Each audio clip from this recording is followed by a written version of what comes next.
పవన్ కళ్యాణ్ గారు అంటే ఒక మోనార్క్కి అస్సలు నచ్చదు. మరి ఎందుకు నచ్చదో ఏంటో, ఆయన వ్యంగ్యంగా మాట్లాడుతుంటారు, వెటకారంగా మాట్లాడుతున్నారు. గొప్ప నటులు ఇద్దరు కూడా చాలా అద్భుతంగా నటిస్తుంటారు. కొన్ని మూవీస్ అయితే ఆహా అనిపిస్తుంటుంది. రీసెంట్గా వకీల్ సాబులో కూడా చూసాం కదా, నువ్వు నేనా అని అంటుంటారు. ప్రకాష్ రాజ్ గారు ఇంక మోనార్క్ అంటే అందరికీ టక్కన గుర్తొచ్చేది ఎవరు? ప్రకాష్ రాజ్ గారు. గిల్లితే గిల్లించుకోవాలంటాడు. ఆయన ఏం మాట్లాడితే అది అందరూ భరించాలి అంటాడు. ఆయన ఏం ట్వీట్లు పెట్టినా సరే ఎవరో ఏమో అనకూడదు అంటాడు. ప్రతిదానికి తగుదునమ్మా అని చెప్పి ఎంటర్ అయిపోతుంటాడు. ఇది ఆయనకి చాలా ఇబ్బందులు కనిపిస్తున్నది, చివాట్లు కూడా పెట్టిస్తున్నది. ఇప్పుడు మోనార్క్ ఆయన మరి చాలా అంశాల్లో మరి ఎందుకు స్పందిస్తాడో ఏంటో, మరి ఆయనకి కొన్ని సనాతనమో ఇదో అదో ఏదైనా నచ్చదేమో. సరే, నచ్చకపోతే నచ్చకపోవచ్చండి, ఎవరి ఇష్టం వాళ్ళది, వాళ్ళు నచ్చుతుందో నచ్చదు. కానీ వ్యంగ్యంగా ఒక పవర్లో ఉన్న వాళ్ళనో లేకపోతే ఒక ఫెమిలియర్నో మాట్లాడడం అన్నది అది కొంతమంది జీర్ణించుకోలేరు. ముఖ్యంగా పవన్ కళ్యాణ్ లాంటి వాళ్ళని అంటే కొంతమంది ఒంటికాల మీద లెగుస్తారు. ఇప్పుడు అదే జరిగింది. ఆయన ఏమంటాడు వెటకారంగానే, మీరు వస్తానంటే మేము వద్దంటామా రండి దొర అంటే ఆయన వెటకారపు మాటలుంటాయి చూసారా, వ్యంగ్యంగా ఆయన మాట్లాడింది. కానీ వచ్చే ముందు ఉత్తుత్తునే వస్తున్నారా, పొత్తులతో వస్తున్నారా, లేదా సింగిల్గా వస్తున్నారా, అది చెప్పిరండి దొర అని వెటకారం. కొంతమంది ఉంటుంది కదా బాడీ లాంగ్వేజ్, ఆ రకంగా ప్రకాష్ రాజ్ ఎలా చెప్తాడో దాన్ని అన్వయించుకోండి. సో ఆ స్టైల్, నేను మిమిక్రీ ఆర్టిస్ట్ని కాబట్టి ఆయన ఎలా చెప్తాడో అది నేను చెప్పలేను కాబట్టి ఆయన స్టైల్లో ఒకసారి మీరు ఊహించుకోండి. మీరు వస్తారంటే మేము వద్దంటామా రండి దొర, కానీ వచ్చే ముందు ఉత్తుత్తునే వస్తున్నారా, పొత్తుతో వస్తున్నారా, లేదా సింగిల్గా వస్తున్నారా, అది చెప్పిరండి.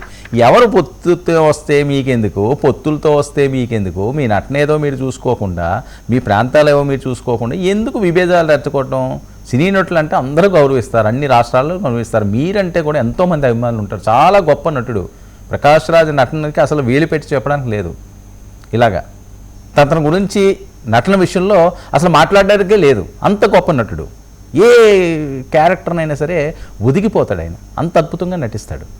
కానీ ఆయనకి ఎందుకు మరి ఇలాంటి వివాదాల్లో తెచ్చుకుండి చివాట్లు తింటున్నాడు, తరిమి కొట్టేలా చేసుకుంటున్నాడు. దీనికి ఎవరు దిగాడు? ఈశ్వరా పరమేశ్వర అనే ఓ క్యారెక్టర్ ఉంది కదా, బండ్ల గణేష్. ఆయన ఎంటర్ అయిపోయాడు, ఆయన లైన్లోకి వచ్చేసాడు. ఆయన ఏం పెట్టాడు? ఇంకా దీనికి కంప్లీట్గా వేరే కంప్లీట్ ఆపోజిట్.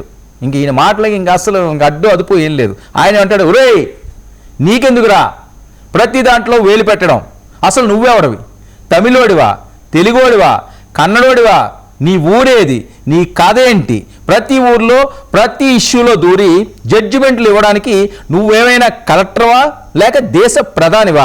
ఎక్కడ చూసినా నువ్వే, ఏ విషయం వచ్చినా నువ్వే.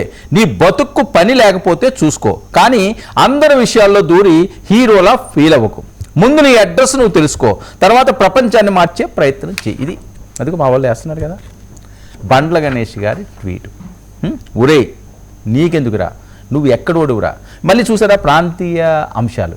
నటుడికి ఏమన్నది యూనివర్సల్, అది ఎక్కడన్నా ఉంటారు, ఎక్కడన్నా నటన అంటే అది గొప్ప కళ. కోట్లాది మంది వాళ్ళని ఎంతో ప్రేమగా అభిమానంగా తమ కుటుంబ సభ్యుల్లా చూసుకుంటుంటారు. సో అంత మంచి నటుడు, అంత మంచి పేరున్న ప్రకాష్ రాజు ఆ మోనార్క్ ఇందులోకి ఎందుకు పడుతున్నారు? పవన్ కళ్యాణ్ ఏం చేస్తే ఆయనకి ఎందుకు, పవన్ కళ్యాణ్ ఏమంటే ఆయనకి ఎందుకు? ఆయన తెలంగాణలో వస్తాడు, తెలంగాణలో రాడు, ఈ విషయం అని ఉంటాడు. ఇంకా ఆయన ఇంకెందుకు పెడతాడు? దొరా మీరు ఎలా వస్తున్నారో, కలిసి వస్తారా, కలిసి రారా? సరే మీకు ఏమైనా రాజకీయాలు ఉంటే మీరు వెళ్ళండి, మీరు కలిసి వెళ్ళండి, కలవద్దని ఎవడని అన్నాడా? మీరు పోటీ చేయండి, ఒక రాష్ట్రంలో ఎక్కడున్నాయి, సీఎం కింద పోటీ చేయండి, ఒక పార్టీ పెట్టండి, ఎవరొద్దన్నారు? ఎవరో పట్టుకుంటే వాళ్ళు బతికేదో వాళ్ళు బతుకుతుంటే మేము అందులో తొంగి చూస్తాము, వాళ్ళ తలుపులు కొడతాము అంటే ఏం చేస్తారు? తాట తీస్తున్నారు. ఇప్పుడు ఏం చేస్తారు? సోషల్ మీడియా మోనార్క్ తాట తీస్తుంది, పరుగులు పెట్టిస్తుంది, ఉరుకులు పెట్టిస్తుంది, ఫుల్గా ఎక్కేస్తున్నారు. ఇప్పుడు ఇది అవసరమా? మీకో ఫ్యామిలీ ఉన్నది, మీకో కుటుంబం ఉన్నది, ఎందుకు అనడం ఎందుకు, అనిపించుకోవడం ఎందుకు? ఈ చివాట్లు చెప్పు దెబ్బలు ఇవన్నీ అవసరమా? ఊరుకుంటారా? ఈయన కాబట్టి ఇది. ఇంకా జనసేనలో అయితే వేరే లెవెల్లో ఉంటుంది. వాళ్ళని ఎవరినైనా మీరు ఆపగలరా?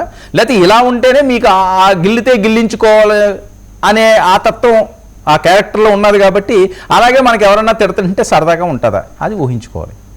ఒక మంచి నటుడిగా మీకు మంచి పేరుంది, ఆ పేరును పోగొట్టుకోండి. ఎట్టి పరిస్థితుల్లో పోగొట్టుకోకూడదు.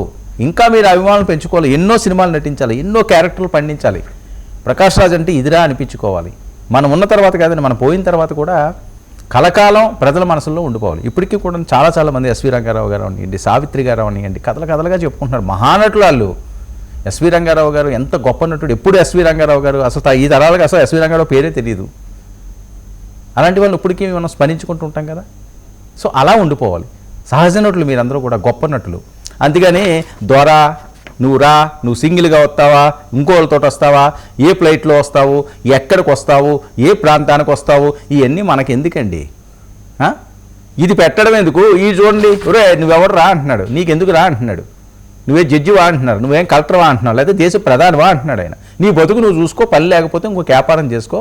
ఇష్టం వచ్చినట్లుగా ఎవరిలోకి దూరి మనం తొంగి చూద్దాము, తలుపులు కొడదామంటే తోలు తీస్తాం అన్న అర్థం వచ్చేలాగా వీళ్ళు పెడతారు. ఇంకా జనసైనికులు వీర మహిళలు అయితే ఇంకా వాళ్ళు పెట్టే ట్రోల్స్ వేరే లెవెల్లో ఉన్నాయి. అనవసరంగా మోనార్క్ గారు ఇలాంటి మాటలు మాట్లాడి ఇబ్బందుల్లో పడకండి.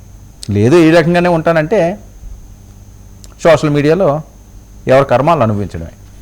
ఇక మన ప్రైమ్ డిబేట్ విషయానికి వస్తే వైసీపీ ఆందోళనలండి. పోరుకు సిద్ధం అంటే జగన్మోహన్ రెడ్డి గారికి డైరెక్ట్ సిగ్నల్ ఇస్తున్నారా స్ట్రైట్గా, ఇంక మేము చూసుకుంటామని. హామీలు ఏవైతే ఉన్నాయో అమలు చేయాలని డిమాండ్. ఇంకోటి వైపు ఈయనలాగా ఆందోళనలు ఇవి డిఎస్సీల మీద వాటి మీద వాళ్ళు ఆందోళన చేస్తుంటే, నిన్న జగన్మోహన్ రెడ్డి గారిని అరెస్ట్ చేసే దమ్ముందా అంటూ పేరు నాని గారు ఒక సవాల్ విసిరారు. అసలు అరెస్టుల విషయం ఎందుకు వస్తున్నది? ఈ మధ్యకాలంలో గత కొన్ని రోజులుగా గమనిస్తుంటే జాగ్రత్తగా జగన్మోహన్ రెడ్డి గారు అరెస్ట్ అవుతారా, లిక్కర్ స్కామ్లో అరెస్ట్ అవుతారా, జగన్మోహన్ రెడ్డి గారు అరెస్ట్ చేయబోతున్నారా, అందుకనే లీకులు వస్తున్నాయా, అందుకనే లింకులు వస్తున్నాయా, వాళ్ళు పిఏని పట్టుకున్నారు, ఆయన దగ్గర కోర్టులు ఉన్నాయి, ఎందుకు ఈ ప్రచారం జరుగుతుంది? వైఎస్సీపీ నాయకులే సవాల్ చేయవలసిన అవసరం, మీ అధినేతను అరెస్ట్ అవుతారని సవాల్ చేయడం ఏంటి, ఆ మాటలు మాట్లాడడం ఏంటి? ఏ సిగ్నల్స్ వెళ్తున్నాయి అంటే ఏదైనా ఇన్సైడ్ ఉందా? నిజంగా ఆయన అరెస్ట్ చేస్తారా? అరెస్ట్ చేసే దమ్ము మీకెక్కడిది అని చెప్పి ఈయన రెచ్చగొడుతున్నారా? అసలు ఏమైనా తప్పులు జరిగినాయా? ఇది కదా ప్రజల ముందు ఉంచాల్సింది. అనవసరమైన టాపిక్ కదా ఇది. ఎందుకు ఆయన అరెస్ట్ చేసే దమ్ముందా అని మాట్లాడడం వెనక ఉన్న మరి ఆయన సారాంశం ఏంటన్నా చూడాలి. కొడాలి గారు రిటైర్మెంట్ తీసుకుంటున్నారట. వాళ్ళు అన్నయ్య కొడుకు తమ్ముడు కొడుకు ఎవరో ఉన్నారట, వాళ్ళకి అప్పచెప్పి ఈయన ప్రచారాలు చేస్తాను అంటున్నారు. అదొక కీలకమైన అంశం. మరి నిజంగా మరి జగన్మోహన్ రెడ్డి గారు ఒప్పుకుంటారా ఆయన కానీ నిలబడకపోతే? ఎందుకంటే గుడివాడ ఆయన అడ్డా కాబట్టి, గుడివాడ గడ్డ నాని గారు అని ఎంతో ముద్దుగా పిలుచుకుంటుంటారు కాబట్టి మరి ఆయన వదిలేస్తే ఏంటి పరిస్థితి? ఇక రూట్ మార్చిన జగన్మోహన్ రెడ్డి గారు వైనాట్ 175 అని ఇంతకుముందు పెద్ద ఎత్తున ప్రచారం జరిగింది. ఇప్పుడు వైనాట్ సెంచరీ అంటున్నారు. అంటే 100 టార్గెట్ ముందు మనం పెట్టుకుందాం, మ్యాజిక్ ఫిగర్ దాడదాం, అధికారం చేపట్టాలి. 175 అని గతంలో అంటే చాలా విమర్శలు వచ్చినాయి, చాలా ట్రోల్స్ అయినాయి, చాలా మీమ్స్ వచ్చినాయి, చాలా దారుణంగా మాట్లాడిన సందర్భాలు ఉన్నాయి ఇప్పుడు ఓడిపోయిన తర్వాత. సో ఇప్పుడు ఏమంటున్నారు? 100 సీట్ల వరకు టార్గెట్. సెంచరీ కొట్టు, ఐపీఎల్ కదా, ఐపీఎల్లో సెంచరీ కొడితే ఎంత క్రేజ్ ఇప్పుడు, ఎవరు సెంచరీ కొడితే అని హీరోల్లో చూశారు. సో సెంచరీ టార్గెట్ పెట్టుకున్నారు. ఇంకా లింగంనేని గారికి రాజ్యసభ జనసేన నుంచి